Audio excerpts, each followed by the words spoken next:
Aujourd'hui, je suis au CCCOD. Tout le monde connaît le CCCOD à Tours, mais est-ce que vous savez vraiment ce qui se cache derrière ces lettres? On va pouvoir le découvrir aujourd'hui en visitant l'exposition La figuration à l'envers. À l'endroit le scotch. Allez, suivez-moi, j'ai rendez-vous avec Charlotte. C'est impressionnant. Bonjour, ça va?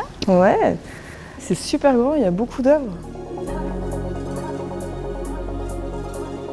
Le CCCOD, c'est le Centre de création contemporaine Olivier Debré. Olivier Debré, c'est un peintre abstrait du XXe siècle. Nous avons pris son nom en 2016 et le bâtiment a été inauguré en 2017. En ce moment, nous avons une exposition qui s'appelle Olivier Debré, la figuration à l'envers et qui se termine le 25 février 2024.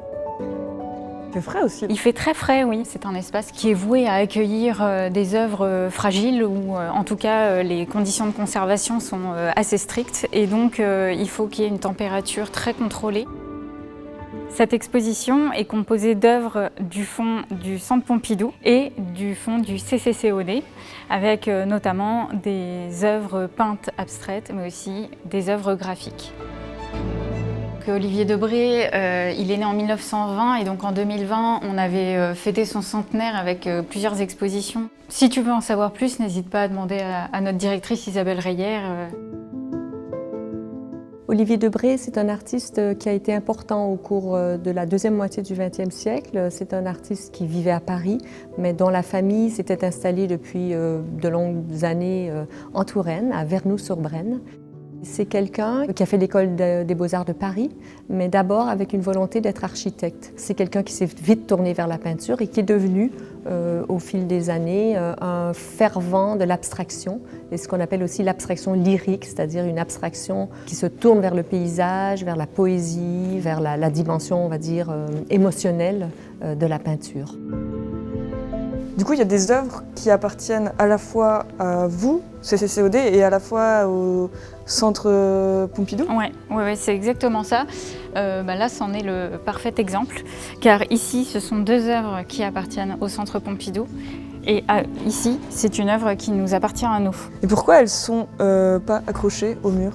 Alors elles ne sont pas accrochées au mur, celles-ci, parce qu'elles sont trop fragiles pour être mises à la verticale, donc elles sont obligées de rester à l'horizontale. Si on les met à la verticale, il y a des Ça matières... s'effrite? Ça s'effrite, il y a des matières qui peuvent tomber.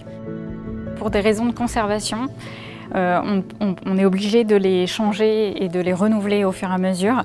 Donc il y a un premier changement d'œuvre en juillet et un deuxième en novembre. Okay. On est obligé de les exposer sur des périodes très très courtes par rapport à leur conservation. Est-ce que tu trouves que n'importe qui peut venir visiter cette expo sans trop connaître Olivier Debré et l'art, ou est-ce qu'il faut être averti? Moi, je ne trouve pas qu'il y ait besoin de s'y connaître pour apprécier les œuvres d'Olivier Debré, parce que c'est tellement expressif et tellement particulier. Il y a du geste, il y a de la couleur, il y a de la matière. Il y a un travail avec la lumière aussi. Je pense que vraiment tout le monde peut apprécier son œuvre. La particularité du Centre d'art, c'est qu'ici on a des médiateurs et donc ils peuvent répondre aux questions des personnes. Ils font vivre l'exposition et ne pas hésiter à les questionner, à leur demander n'importe quoi sur les œuvres et même sur Olivier Debré. Ils sont là pour ça. Trop cool. En vrai, j'aimerais bien vous montrer avec un peu plus de détails les œuvres, mais j'ai pas le droit parce que ça appartient au Centre Pompidou. Donc je suis obligée dans chaque plan déjà où il y a des œuvres du Centre Pompidou, qu'il y en ait deux qui apparaissent et j'ai pas le droit de filmer le détail. Donc si vous voulez profiter à fond comme moi, faut venir ici et puis vous pourrez vous approcher comme ça, même aussi proche que ça.